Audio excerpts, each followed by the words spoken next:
नमस्कार विद्यार्थी मित्रांनो, welcome to Textbook Super Coaching. या सेशन मध्ये आपण आता भेटतो आहे आणि या सेशन मध्ये आपलं भेटण्याचं जे कारण आहे ते कारण आहे एमपीएससीचा अभ्यास आणि रिव्हिजनचं महत्त्व. आपण समजून घेऊया की अभ्यासाबरोबर जो एक अतिशय महत्त्वाचा मुद्दा राहतो किंवा प्रिपरेशन मध्ये एक महत्त्वाची स्टेज राहते ती आहे रिव्हिजन आणि बरेच विद्यार्थी या स्टेजला स्किप करतात. या स्टेपचं किंवा या संपूर्ण रिव्हिजनच्या प्रोसेसचं महत्त्व काय आहे, इम्पोर्टन्स काय आहे, हे मी या लेक्चरमध्ये तुम्हाला सांगतो. हे झाल्यानंतर तुम्ही तुमच्या लेव्हलला तुमच्या टाइम टेबलनुसार रिव्हिजनचा टप्पा तुमच्या प्रिपरेशनमध्ये कधी आणायचा, कधीपासून सुरू करायचा हे तुम्ही ठरवू शकता. मी रिव्हिजनचे काही प्रकारही सांगतो. किती प्रकारची रिव्हिजन असते, कोणत्या स्टेजला तुम्ही रिवाइज करू शकता, हे सगळं डिस्कस करूयात. पण त्या अगोदर काही बेसिक इन्फॉर्मेशन देणं गरजेचं आहे आणि लेक्चर का करतो आहे, हे तुमच्या प्रिपरेशनमध्ये का महत्त्वाचं आहे हे समजून घ्या आणि हे लेक्चर तुम्ही शेवटपर्यंत करा. सुरुवात करूया आपल्या सेशनला. सुरुवातीला काही बेसिक इन्फॉर्मेशन. बॅचेस बद्दल तुम्हाला माहिती असेल, या वर्षी कंबाईन मेन्स तुम्ही करत असाल तर कंबाईन मेन्स साठी आपण एक बॅच ऑलरेडी सुरू केलेली आहे. या व्यतिरिक्त जर 2024 साली राज्यसेवा तुम्ही करत असाल आणि राज्यसेवेसाठी तुम्हाला एखादी फाउंडेशनल बॅच हवी असेल तर ही बॅच तुम्हाला पाहायला मिळते विजयपथ बॅच. विजयपथ बॅच तुम्हाला एक फाउंडेशनल बॅच आहे, म्हणजेच बेसिक टू ऍडव्हान्स सर्व गोष्टी यामध्ये कव्हर होतात. इंटिग्रेटेड बॅच आहे म्हणजे प्रिलिम्स आणि मेन्स दोन्ही गोष्टी यामध्ये कव्हर होऊन जातील. तो राज्यसेवेसाठी विजयपथ बॅच आहे आणि अशीच तुम्हाला एक संकल्प बॅच पाहायला मिळते. ही संकल्प बॅच आहे कंबाईन साठी. ही बॅच तुम्हाला कंबाईनची फाउंडेशनल बॅच पाहायला मिळते 2024 साठी. यामध्ये प्रिलिम्स आणि मेन्स या सर्व गोष्टी कव्हर होऊन जातील. आता जर तुम्हाला ऍडमिशन घ्यायचं असेल तर आता एक तुमच्याकडे सुवर्ण संधी आहे, कारण थोड्या वेळासाठी आपल्याकडे एक सेल चालू आहे. यामध्ये जर तुम्ही एनरोलमेंट केली तर 60% डिस्काउंट आहे आणि 12+6 महिने म्हणजे 50% एक्स्ट्रा व्हॅलिडिटी आहे. जर तुम्ही आपला कोड यूज केला कॅपिटल मध्ये अनिकेत तर तुम्हाला मॅक्सिमम डिस्काउंट मिळून जाईल आणि या डिस्काउंट नुसार तुम्ही हे सगळे बेनिफिट आजच अवेल करू शकता. सो जर एनरोलमेंट करायचा प्लॅन करत असाल तर आजच एनरोल करा, कारण हा सेल आज संपतो आहे. ओके, एनरोलमेंट करू शकता. यामध्ये ओव्हरऑल तुम्हाला एमपीएससी मिळून जाईल आणि जर फक्त कंबाईन साठी करायचं असेल तर कंबाईन साठी देखील तुम्ही करू शकता. पण यामध्ये राज्यसेवा प्लस कंबाईन मिळून जाईल, त्यामुळे हे जास्त बेनिफिशियल ठरेल असं मला वाटतं. बाकी टेलिग्रामला नसाल तर टेलिग्रामला जॉईन करा, अनिकेत सर टेक्स्टबुक सर्च करा किंवा हा QR कोड स्कॅन करा. टेलिग्राम चॅनल तुम्हाला मिळून जाईल. चला मुद्द्याकडे येऊया. आता जो टॉपिक आहे हा टॉपिक आहे रिव्हिजन. बघा, बेसिकली रिव्हिजन आपल्या प्रिपरेशन मध्ये येते कधी, तर रिव्हिजन एक टप्पा आहे किंवा एक स्टेप आहे आपल्या अभ्यासामध्ये. म्हणजेच एक इंटिग्रेटेड पार्ट आहे आपल्या प्रिपरेशनचा. काही स्टेजेस असतात बघा आपल्या प्रिपरेशन मध्ये. सर्वात पहिल्यांदा तुम्ही रीडिंग कराल. रीडिंग सोबत तुम्हाला काही वेळेस जर तुम्ही क्लास लावले असतील तर तुम्हाला क्लासेस पाहायला मिळतात. बरोबर, रीडिंग आहे, क्लासेस आहेत, नोट्स मेकिंग आहे, हा पण एक टप्पा आहे. आणि यानंतर जो टप्पा येतो तो आहे रिव्हिजन. पण तो शेवटीच येतो का, तर असं नाहीये. याचे काही मी तुम्हाला प्रकार सांगतो रिव्हिजनचे, म्हणजे तुम्हाला समजून जाईल की रिव्हिजनचा टप्पा हा शेवटी नसून प्रत्येक स्टेजला तुम्ही त्याला इन्क्लूड करू शकता. सो हा एक एक नवीन अप्रोच आपण डिस्कस करूया रिव्हिजनचा काय आहे. बेसिकली रिव्हिजनचा जो काही अर्थ आहे तो असा आहे की सगळा अभ्यास झाल्यानंतर एकदम लास्टला तुम्ही जी उजळणी करता किंवा जे टॉपिक रिवाइज करता त्याला आपण बेसिकली रिव्हिजन म्हणतो आहे. बरोबर. पण आता आपण काय करूया, हा जो अप्रोच आहे तो अप्रोच तुम्ही फॉलो करू शकता, काय हरकत नाही. रीडिंग करू शकता, क्लासेस करू शकता, नोट्स बनवू शकता आणि यानंतर तुम्ही रिवाइज करू शकता. पण आपण एक काम करूया, ह्या जुन्या अप्रोच बरोबर एक नवीन अप्रोच डेव्हलप करूया, ज्या मार्फत टाइम जास्त लागेल. तुमच्याकडे टाइम असेल तुम्ही हा नवीन अप्रोच फॉलो करू शकता, टाइम कमी असेल तुम्ही याला फॉलो करू शकता. नवीन अप्रोच मध्ये इथं तुम्हाला त्या स्टेजेस तर म्हणजे आहेतच, याला तुम्ही स्किप करू शकत नाही. रीडिंग म्हणजे वाचन आहे, वाचन तर आपल्याला करायचंय. जर क्लास असतील तर क्लासेस पण तुम्हाला करायचे आहेत. क्लासेस नंतर तुम्हाला नोट्स बनवायचे आहेत, रनिंग नोट्स त्याला आपण म्हणतो. नोट्स मेकिंगचा टप्पा आहे आणि शेवटी आहे रिव्हिजन. आता तुम्ही सांगाल की हे तर सेमच झालं. बरोबर, हे तर सेमच पाहायला मी ते पहिल्या एक्झाम्पल सारखं, परंतु यामध्ये काही ऍडिशन मी करतो. ते ऍडिशन बघा काय. ऍडिशन अशी आहे की ज्यावेळेस तुम्ही रीड कराल, ओके, रीडिंग मध्ये पण तुमचे काही टप्पे राहतील. फर्स्ट रीडिंग आहे, सेकंड रीडिंग आहे, थर्ड रीडिंग आहे. यावेळेस म्हणजे जे काही तुम्ही रीड कराल किंवा जे काही तुम्ही क्लासेस कराल, तर या दोघांना इंटिग्रेट करून आपण एक तिसरी स्टेप आणलेली आहे, नोट्स मेकिंग. इकडं पण आहे, पण नोट्स मेकिंग मध्ये पण आपण रिव्हिजनला ऍड करू शकतो. आणि हे सगळं तुमचं डेली बेसिसचं आहे बरं का. रीडिंग असेल, क्लास असेल, नोट्स मेकिंग हे तुम्ही एका दिवसामध्ये करता. आता आपण त्या एका दिवसामध्ये रिव्हिजनला पण इन्क्लूड करूया. ते कसं बघा, नोट्स मेकिंगचा एक टप्पा राहतो. एक म्हणजे तुम्ही त्याला म्हणता शॉर्ट नोट्स. एमपीएससी मध्ये काय रनिंग जास्त मोठ्या लेंदी नोट्स बनवायची गरज लागत नाही आपल्याला. आपल्याला शॉर्ट नोट्स, फॅक्च्युअल नोट्स असल्या तरी पुरेसं होतं. तुम्ही शॉर्ट नोट्स बनवता, परंतु आता मी मध्ये विद्यार्थ्यांना म्हणजे प्रोत्साहन देतो आहे. आपण म्हणतो की एक लेक्चर झाल्यानंतर तुम्ही सिनॉप्सिस बनवा.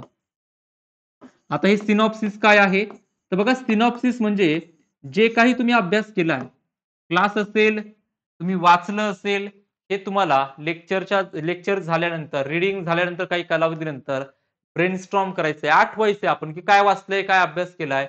एक पेज घ्यायचं, एक पेन घ्यायचा आणि जे तुमच्या मनाला आठवतं, पाहायचं नाही की काय परत लिहिलेलं आहे शॉर्ट नोट्स मध्ये किंवा काही लेक्चर मध्ये आहे. कारण लेक्चर करताना आणि रीडिंग करताना इतक्या कॉन्सन्ट्रेशनने करूयात की नंतर ज्या सिनॉप्सिस बनवायची वेळ येईल, सिनॉप्सिस म्हणजे समरी, थोडक्यात जे वाचलेलं आहे, जे क्लास केलेला आहे त्याची समरी बनवणं. समरी बनवताना आपण काय करूया, एका पेज वरती किंवा तुमची नोटबुक असेल त्या नोटबुक मध्ये त्या चॅप्टरला एका पेज मध्ये काय करूया, समराईज करूया. ही पण एक प्रकारची आपण काय म्हणूया, रिव्हिजन झाली. तो नोट्स मेकिंग मध्ये पण तुम्हाला रिव्हिजन पाहायला मिळेल. बर, हा पॉइंट सर्वांनी फॉलो करू शकता प्रत्येक विषयासाठी. पण कधी जर तुमच्याकडे तेवढा टाइम असेल, तर जर तुम्ही फुल टाइम या ठिकाणी जर अभ्यास करत असाल, ऍस्पिरंट असाल, तर तुम्ही काय करू शकता, हे फॉलो करू शकता. शॉर्ट नोट्स बनवा, पण शॉर्ट नोट्स झाल्यानंतर एकाच पेज मध्ये जर शॉर्ट नोट्स तुमच्या एखाद्या टॉपिकच्या 3 पानांच्या बनल्या असतील, तर हे सगळं सिनॉप्सिस मध्ये एका पानामध्ये बसवा आणि तुम्ही यामध्ये काय करू शकता, या गोष्टी फॉलो करू शकता किंवा इथेही रिवाइज करू शकता. ओके, तर हे बेसिकली तुमचं स्ट्रक्चर राहतं. आता या व्यतिरिक्त रिव्हिजन कोणत्या स्टेजला तुम्ही करू शकता हे डिस्कस करूया. बघा, बेसिकली रिव्हिजनचा अर्थ असा आहे की अभ्यास झाल्यानंतर तुम्ही तो टॉपिक परत उजळणी करणं किंवा रिवाइज करणं म्हणजे रिव्हिजन. मग याला कोणत्या प्रिपरेशन मध्ये कोणत्या टप्प्यावरती रिव्हिजन केली पाहिजे असं काही फिक्स नाहीये. एक टप्पा मात्र शेवटी राहतो, तो फिक्स राहतो. ते म्हणजेच लेक्चर प्रिलिम्सच्या अगोदरचे काही महिने, ज्या ठिकाणी तुम्ही त्याला फायनल रिव्हिजन म्हणता. मी पण याला काय म्हणतो आता, रिव्हिजनचा जो टप्पा आहे त्याला आपण म्हणूयात फायनल रिव्हिजन.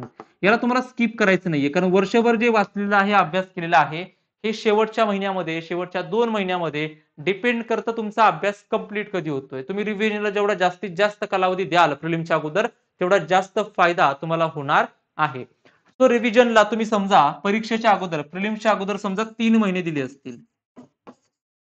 जस्ट एक हायपोथेटिकल एक्झाम्पल घेऊया की पुढच्या वर्षी समजा मे महिन्यामध्ये एक्झाम आहे. जस्ट एक एक्झाम्पल बरं का. मे मध्ये एक्झाम आहे. तुम्ही काय केलं, फेब्रुवारी, मार्च आणि एप्रिल, ओके, हे 3 महिने म्हणले की आपण काय करूया, फेब्रुवारी पासून तुम्ही ठरवून घेतलं की 1 फेब्रुवारीला आपल्याला आपली जी महा रिव्हिजन आहे, फायनल रिव्हिजन आहे, त्याला सुरुवात करायची आहे. मग इथून पुढे तुम्ही काय करा, रिवाइज करू शकता. पण हे तर फायनल झालं. आता तुम्ही जून जुलै मध्ये जर एखादा टॉपिक रीड केला असेल आणि त्याला तुम्ही डायरेक्टली पुढच्या मे मध्ये जर रिवाइज केलं, तर ते कदाचित नवीन वाटेल. ते असं वाटेल की परत एकदा रीडिंग करतोय काय. मग डायरेक्टली अभ्यास केल्यानंतर या फायनल रिव्हिजनला जायचं नाहीये. आपल्याला याच्या अगोदर पण काही काम करणं गरजेचं आहे. ते कसं बघा, रिव्हिजन कोणकोणत्या स्टेजेसला केली जाते. एक तर असते डेली रिव्हिजन, एक आहे वीकली म्हणजे आठवड्याला, आणि एक आहे पूर्ण महिन्यामध्ये.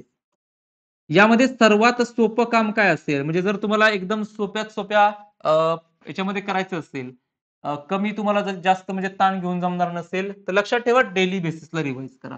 कारण काय होतं, जसं तुम्ही वीकली बेसिसला याल किंवा मंथली याल, यावेळेस तुमच्याकडे टॉपिक खूपच झालेला असतो. एका महिन्यामध्ये कदाचित तुम्ही एखादं पुस्तक वाचून काढलं असेल. मग जर पुस्तक 1 महिन्यामध्ये वाचून झालं असेल आणि ते तुम्हाला सगळं रिवाइज करायचं असेल, तर ते कदाचित शक्य होत नाही. जर तुमच्याकडे टाइम असेल, अगेन मी काय सांगतोय, जर तुमच्याकडे टाइम असेल, तुम्ही डेली बेसिसला रिवाइज करा. जर तुम्ही डेली बेसिसला टॉपिक रिवाइज केला, म्हणजे दिवसभर तुम्ही सकाळी समजा 6 वाजता अभ्यासाला सुरुवात केली आणि संध्याकाळी 9 वाजेपर्यंत तुम्ही अभ्यास केलेला आहे. 6 ते 9 दिवसामध्ये जो काही अभ्यास केलाय, तो अभ्यास तुम्ही संध्याकाळी 9च्या पुढे समजा ब्रेक घेतला 10 वाजेपर्यंत, 10 ते 11, 11:30 पर्यंत एका तासामध्ये सगळं रिवाइज करा. पाठ करायचं नाहीये. परत एकदा फक्त ओव्हरलुक करायचं की आपण काय वाचलं दिवसभरामध्ये. हे झालं तुमचं डेली बेसिसला रिव्हिजन. हे प्रत्येकाला शक्य होतं का? तर नाही होत. लक्षात ठेवा, इतकी सोपी गोष्ट तर नाहीये, बरोबर. इतकी सोपी गोष्ट असती तर प्रत्येकाने फॉलो केली असती. हे करताना डेली बेसिसला रिवाइज करताना तुम्हाला खूप सारे प्रॉब्लेम येतील, पण त्यातनं पण जर तुम्ही म्हणजे ही प्रोसेस कंप्लीट जर करत राहिला, कंटिन्युटी ठेवली, तर फायदा तुम्हाला नक्की होईल. जर ही स्टेप तुम्ही चांगल्या पद्धतीने केली, तर इथं तुम्हाला खूप कमी वेळ लागेल. वीकली रिवाइज करायला ज्या ठिकाणी तुम्हाला समजा 1 दिवस लागणार असेल समजा, जस्ट एक एक्झाम्पल, तर त्या ठिकाणी तुम्ही 4 ते 5 तासामध्ये तुम्ही अख्ख्या आठवड्याला रिवाइज करू शकता, जर तुम्ही डेली बेसिसला रिव्हिजन केली असेल तर. आणि वीकली बेसिसला जर चांगल्या पद्धतीने काम केलं, तर मंथली बेसिसला समजा तुम्हाला 2 दिवस लागतील, 3 दिवस लागतील रिवाइज करायला, त्या ठिकाणी तुम्ही ती सगळी रिव्हिजन एका दिवसामध्ये पण करू शकता, एका महिन्याची. तर हा फायदा आहे तुम्ही डेली बेसिसला रिवाइज करण्याचा. तो असं समजू नका की रिव्हिजन म्हणजे आता परीक्षा आली आणि परीक्षा आल्यानंतर आता आपण रिव्हिजनला सुरुवात करूया, असं करू नका. डेली बेसिसला काय करा, तुम्ही जे वाचलेलं आहे ते समराईज करा, थोडक्यात आठवायचा प्रयत्न करा की काय वाचलेलं आहे, आणि त्यानंतर ते वीकली बेसिस रिवाइज करा, मंथली रिवाइज करा, आणि ज्या वेळेस तुम्ही शेवटच्या 3 महिन्यामध्ये रिव्हिजन कडे जाल, या रिव्हिजन मध्ये तुम्हाला मग फायदा होऊन जाईल. इथं जास्त वेळ लागणार नाही, वेळेचं जाऊ द्या, पण सर्वात महत्वाचा मुद्दा की टॉपिक नवीन नाही वाटला पाहिजे वाचताना. जर तुम्हाला एखादा टॉपिक तुम्ही वाचला असेल आणि तरी पण असं वाटेल की हा टॉपिक मी वाचला आहे तरी पण मला आठवत नाहीये, परत एकदा वाचल्यासारखं वाटतोय, तर कदाचित तुम्ही त्याला रिवाइज करायला कमी पडला. मग हे व्हायला नको शेवटच्या 3 महिन्यामध्ये. शेवटच्या 3 महिन्यामध्ये जास्तीत जास्त टॉपिक रिवाइज आणि मल्टिपल टाइम रिवाइज होतील, याच्याकडे फोकस ठेवूया आणि हे फॉलो करूया, म्हणजेच तुम्हाला इथं जरा सोपं जाईल, म्हणजे नवीन नाही वाटणार टॉपिक. बरोबर? सो जर शक्य असेल, अगेन मी सांगतो हे प्रत्येकाला शक्य होत नाही, ही खूप अवघड गोष्ट आहे, पण अवघड गोष्ट असेल तरी आपल्याला ती कंप्लीट करायची आहे, कारण हे कंप्लीट केल्यानंतरच कुठतरी आपल्याला आउटकम पाहायला मिळेल. बरोबर? सो डेली बेसिसला रिवाइज करा, वीकली बेसिसला तुम्हाला मदत होऊन जाईल आणि मंथली सोपं होऊन जाईल. तर हा एक प्रकार राहतो रिवाइज करण्याचा. अजून एक प्रकार सांगतो, म्हणजे हा याच्यामध्येच इन्क्लूड करा असं काही वेगळा प्रकार नाहीये. जे मी तुम्हाला सिनॉप्सिस सांगितलं किंवा समरी सांगितली, हे प्रत्येक विषयाची, प्रत्येक टॉपिकची बनवत चला. आता हे अवघड गोष्ट आहे, वेळ खाऊ गोष्ट आहे, पण होऊ शकतं. कारण बघा, जो काही टॉपिक तुम्ही रीड कराल ना, जो काही टॉपिक तुम्ही वाचाल, माझं असं पर्सनली मत आहे त्या टॉपिकला तुम्ही लिहिलं पाहिजे. जर तुम्ही तो टॉपिक लिहिला ना, बिलीव्ह मी, तुम्हाला खूप कालावधीसाठी हा टॉपिक लक्षात राहील आणि रिव्हिजन करताना तुमच्या रनिंग नोट्स तुम्हाला मदत करतील, ना की पुस्तक. पुस्तकामध्ये रिवाइज करायला गेला तर तुम्हाला खूप डिस्ट्रॅक्ट होईल. जे इतर टॉपिक आहेत जे महत्वाचे नाहीयेत किंवा जे तुम्ही वाचले नसतील, कदाचित तिकडे लक्ष तुमचं जाईल आणि ते टॉपिक तुम्हाला असं वाटेल की वाचावेत. त्यापेक्षा तुम्ही काय करा, तुमच्या रनिंग नोट्स बनवा आणि रिव्हिजन मधून तुम्ही काय करा, किंवा रिव्हिजन मध्ये या शॉर्ट नोट्सचा वापर करा. हा मुद्दा लक्षात ठेवा. रिव्हिजन करताना तुमच्या स्वतःच्या नोट्स असल्या पाहिजेत. तुम्ही जर परत पुस्तक ओपन करून पाहिलं तर तुम्हाला खूप जास्त वेळ लागू शकतो. तर रिव्हिजन आहे, पण रिव्हिजनसाठी आता टॉपिक रिव्हिजन आहे. मग रिव्हिजन करताना सर्वात महत्त्वाचा घटक काय आहे? Short notes. तर तुमच्या रिव्हिजनसाठी बेसिक रिक्वायरमेंट काय आहे आता? की आपल्या स्वतःच्या भाषेमध्ये लिहिलेल्या नोट्स पाहिजेत, आणि हे कधी करू शकता तुम्ही? हे आत्ता करू शकता. जर तुम्ही यानंतर एखादं लेक्चर केलं असेल, एखादा टॉपिक वाचला असेल, ते नोट डाउन करा. शॉर्टमध्ये सगळंच लिहायची गरज नाहीये, पण ते नोट डाउन करा, आणि जर तुम्ही त्या शॉर्ट नोट्स काढल्या तर तुम्ही रिव्हिजन करू शकता. त्यामुळं रिव्हिजनला जाताना सर्वात महत्वाची गोष्ट आहे अभ्यास. म्हणजे मी सांगतो की काय महत्वाचं आहे बघा. सर्वात पहिलं तर अभ्यास पाहिजे, वाचन पाहिजे, क्लास केलेला पाहिजे. अभ्यास केल्यानंतर तुम्ही त्याला लिहिणं गरजेचं आहे, म्हणजे नोट्स काढणं गरजेचं आहे, आणि याच्यानंतर तुम्ही रिव्हिजन करू शकता. Without study, without notes revision होत नाही. सो आजचा टॉपिक जरी रिव्हिजन असेल तरी याचं मूळ तुम्हाला कुठं पाहायला मिळतं? याचं मूळ तुम्हाला पाहायला मिळतं अभ्यासामध्ये आहे. अभ्यास केला असेल तर रिव्हिजन होते, विदाऊट अभ्यास रिव्हिजन होत नाही. ओके.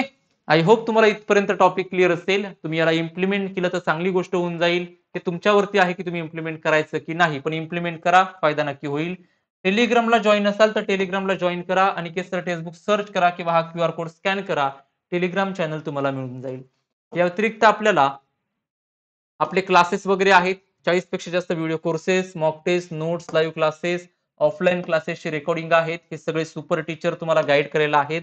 वेगवेगळ्या बॅचेस आपल्या चालू आहेत. विजयपथ राज्यसेवेची फाउंडेशनल बॅच सुरू आहे आपली, आता 2 दिवस अगोदर सुरू झाली आहे 2024 साठी. संकल्प कंबाईनची फाउंडेशन बॅच आहे, ही पण 2 दिवस अगोदर सुरू झाली आहे. ऍडमिशन घ्यायचं असेल तर आता काही कालावधीसाठी, म्हणजे आज शेवट आहे 12 वाजता 30 जून, पण अजूनही तुमच्याकडे वेळ आहे. तुम्ही काय करू शकता, आपला कोड यूज करू शकता कॅपिटल मध्ये अनिकेत, तुम्हाला मॅक्सिमम डिस्काउंट या ठिकाणी मिळून जाईल. 60% डिस्काउंट आहे आणि तुम्हाला 50% एक्स्ट्रा व्हॅलिडिटी पाहायला मिळते. सो हा एक आपला कोड यूज करा, डिस्काउंट तुम्हाला मिळून जाईल. कंबाईनसाठी पण तुम्ही करू शकता. टेलिग्रामला नसाल तर जॉईन वगैरे करून घ्या.